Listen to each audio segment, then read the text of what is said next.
എനിക്ക് ഓർമ്മ വെച്ച കാലം മുതല് ഞാനും ജോലി ചെയ്തിട്ട് തന്നെ ജീവിക്കുന്നെ. ഒരു മണി ചോറിന്റെ ഔദാര്യം പോലും ഞാൻ അമ്മയുടെ അടുത്തുനിന്ന് പറ്റിയിട്ടില്ല. എപ്പോഴും അമ്മ എന്നോടാ കടപ്പെട്ടിരിക്കുന്നെ. ആണെന്ന് ഇന്നല്ലെങ്കിൽ നാളെ ഈശ്വരൻ അമ്മയ്ക്ക് തെളിയിച്ചു തരും. ഞാൻ നിന്നോട് കടപ്പെട്ടിരിക്കുന്നെന്നോ? നന്ദി കേട്ടവളെ.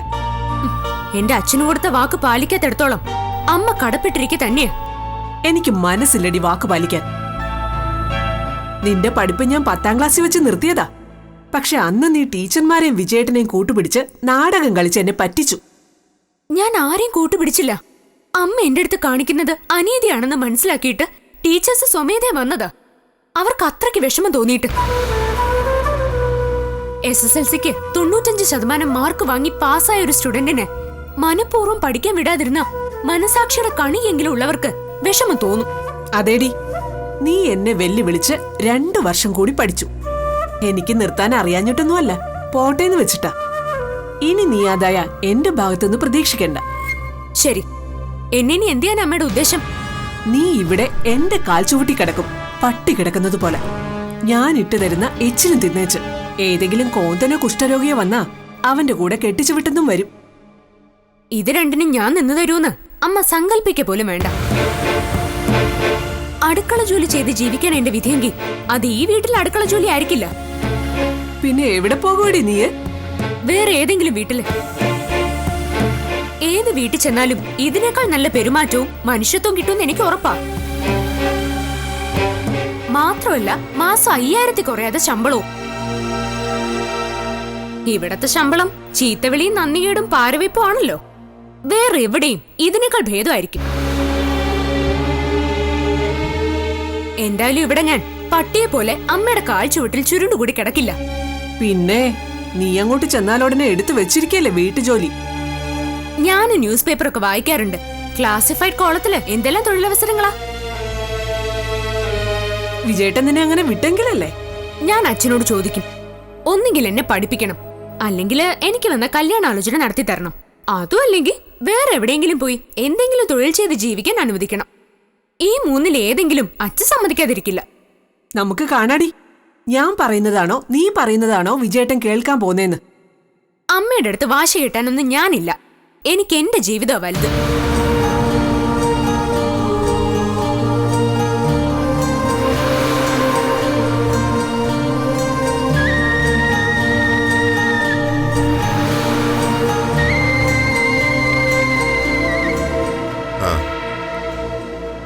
അങ്ങനെയാണല്ലേ വിജയേട്ടാ?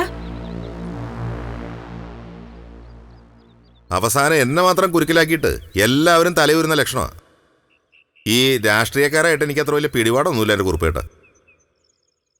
ആ ശരി, ഞാൻ വിളിക്കാം. ഓക്കെ.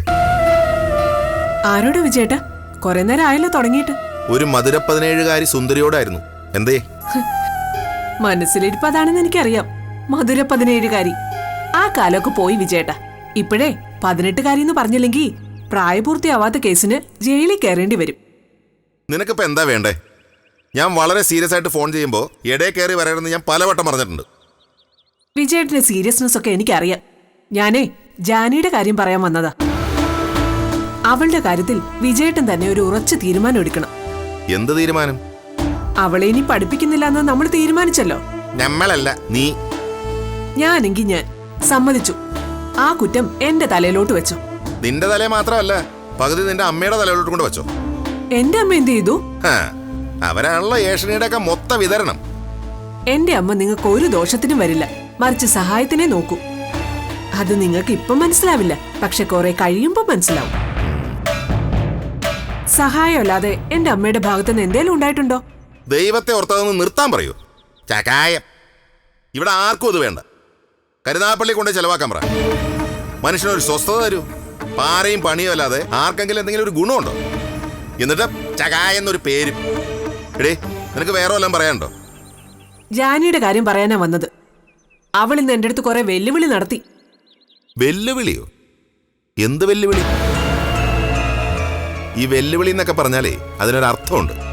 മല്ലന്മാര് തമ്മിലുള്ള ദ്വന്ദ്വയുദ്ധത്തിന് മുമ്പ് നടത്തുന്ന പോർവിളിക്കാണ് വെല്ലുവിളി എന്ന് പറയുന്നത്.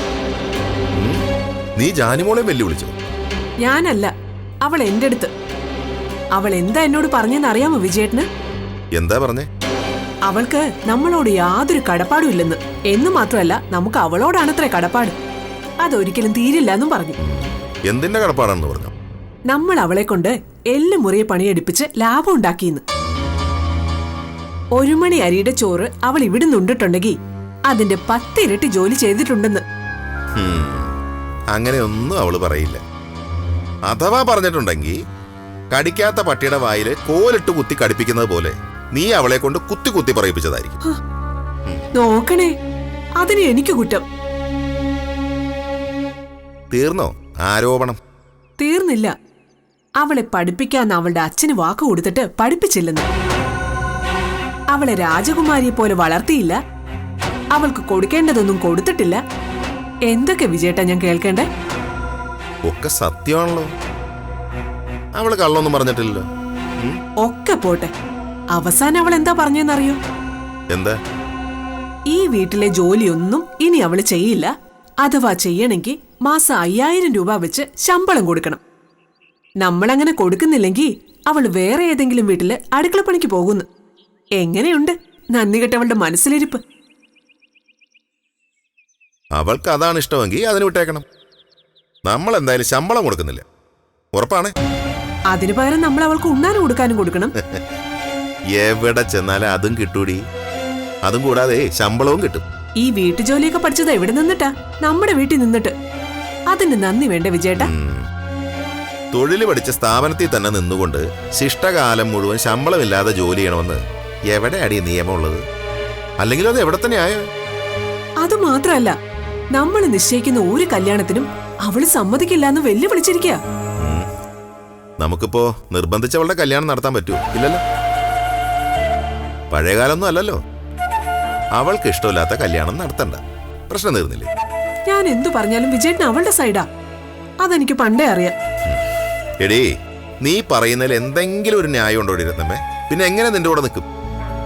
സാക്കാല വിഷയത്തിനും A+ വാങ്ങി ജയിച്ച അവളെ നീ പഠിക്കാൻ വിടുന്നില്ല. അവൾക്കും കൂടി താല്പര്യമുള്ള ഒരു കല്യാണാലോചന വന്നപ്പോ അത് നടത്താനും നീ സമ്മതിക്കുന്നില്ല. ഇനിയിപ്പോ വല്ലയിടത്തും പോയി വീട്ടുജോലി ചെയ്തെങ്കിലും പൈസ ഉണ്ടാക്കാന്ന് വെച്ചാലും അതും നീ സമ്മതിക്കുന്നില്ല. ഞാനൊരു സത്യം പറയട്ടെ, വേറെ വല്ല പെങ്കൊച്ചുങ്ങളും ആയിരുന്നെങ്കിൽ നിന്നെ വിഷം വെച്ച് കൊന്നേ. ഈ തൊരപ്പനലിക്കും പെരിച്ചാഴിക്കൊക്കെ വിഷം വെച്ച് കൊല്ലൂല്ലേ, അതുപോലെ. എല്ലാം പോട്ടെ വിജയേട്ടാ. 2 വർഷം കൂടി ഈ വീട്ടിൽ അടങ്ങി ഒതുങ്ങി നിൽക്കാൻ പറയൂ അവളോട്.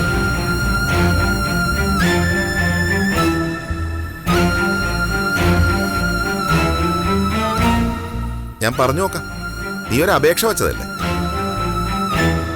അവളുടെ മുമ്പിൽ ഞാനും നിന്നെ പോലെ തരം താണ് വെറും തറയാവും. അത്രയ്ക്കല്ലേ വേണ്ടു? നോക്കാം.